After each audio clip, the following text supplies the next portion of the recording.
Welcome inside the Sanford Coyote Sports Center in Vermillion. We've got Friday night hoops for you tonight as the Valparaiso women visit the hometown South Dakota Coyotes. Hello, and how is everybody doing? Alongside Holly Severson, I am Jay Elsen, and Holly at 5-0. South Dakota off to its best start since the 2019-20 season. And of course, tonight offers an opportunity to improve upon that mark. Here's the third member of our broadcast team today, Jay Elsen. All right, Alex. Well, South Dakota State, since making the move to Division I in the mid-2000s, has made a habit out of hosting big-time opponents here in Brookings. As a matter of fact, today, Texas becomes the 19th AP Top 25 that the Jackrabbits have faced on their home floor. Other notables include Muffet McGraw bringing third-ranked Notre Dame here in 2015, and number 4, Louisville making an appearance in 2017. Now, South Dakota State lost both of those contests, but Aaron Johnston's team has fared pretty well in games like this over the years. Coming into the day, SDSU 9-9 all-time against AP Top 25 teams here at home. Amanda, at one point this season, you were 5-5 in the NSIC. Now you're two-time defending NSIC tournament champions. Every team has their own story. How's this one going to read? You said in the second half that the level of focus was going to be up to them. How'd you feel about the way your team responded? I mean, it was better, but at Texas we have a saying that the standard is the standard. Not sure we lived up to that standard today, but you're on the road, you're playing a great team in a great environment. You're going to find out about your team a little bit today, and I found out a little bit about my team. The 2 free throws coming up here, Brad, and I don't know if you've realized what the score is right now, but if she hits them both, this place might go real nuts. Well, if you've been wondering what the noise level in here is all about, there's about 1,000 kindergarten through 8th grade students from the Vermillion area here that brought a ton of energy this morning to this game. It's been a great environment, and I have a couple kids at home. I know you do too. Yeah. You've been informed of the significance. 66 points on the board for South Dakota. If she misses, there's going to be a lot of disappointed youngsters. She does not. Look at the USD bench. Everyone, yep, all right. Okay. 6-7 to 4-6 here in Vermillion. South Dakota on top of Air Force. Tori Schlegel just became a whole bunch of kids' favorite player. Kittebrew picks up her dribble. Tough turn and lean for the finish. One last chance for Bussey and the Mustangs. Bussey cross court. Good look for Mankey at the buzzer. Got it! I mean, there's nothing that could go wrong for the Mustangs in this first 20 minutes. Game pressure squarely on the shoulders right now of the home team.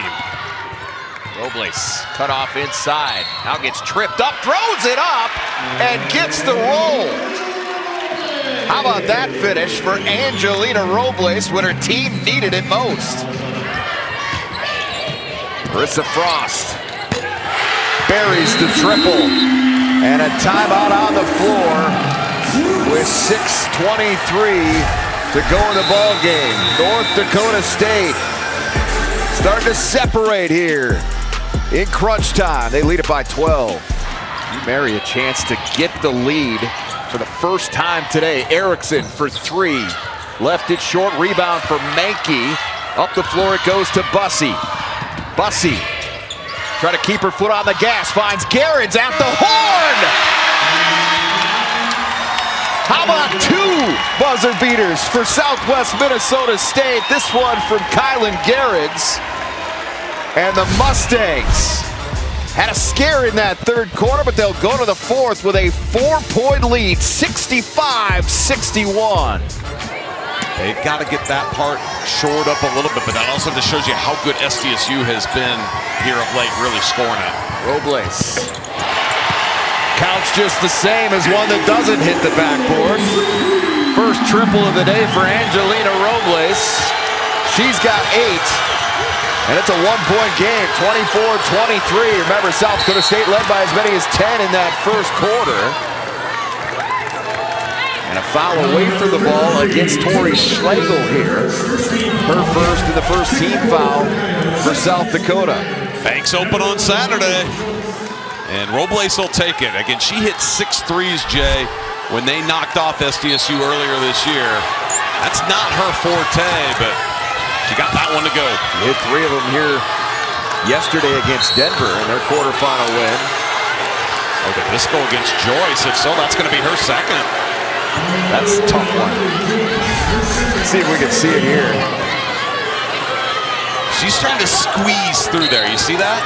And Meyer went ahead and hit the deck, and they give the foul to Joyce. That is a tough call in a game that's got a lot of physicality going on. And you can see Carrie Amy's hot. And I mean hot about that one. It's the 7th foul altogether on South Dakota already. Barron's inside out. And an offensive foul coming back is Jenna Hopp. She leads this team in charges drawn, and she gets a big one here. Good job coming over and sealing off the lane. South Dakota needs a toughness play. A lot of times this year it's come from Jenna Hopp. It has been. Well, now let's see. South Dakota loses their second leading scorer in Joyce to that foul.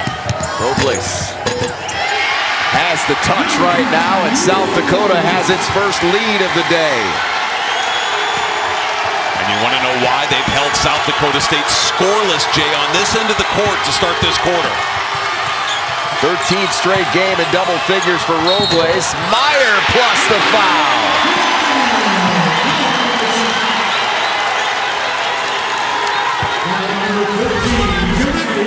Here we go. This is what we wanted to see today between these two teams. You got Robles on one end, Brooklyn Meyer absorbing that contact for the and one. Foul went against Josie Hill, her first. Meyer back to the free throw line. Rattles it through. She's got 8. And South Dakota State is back on top, 27-25.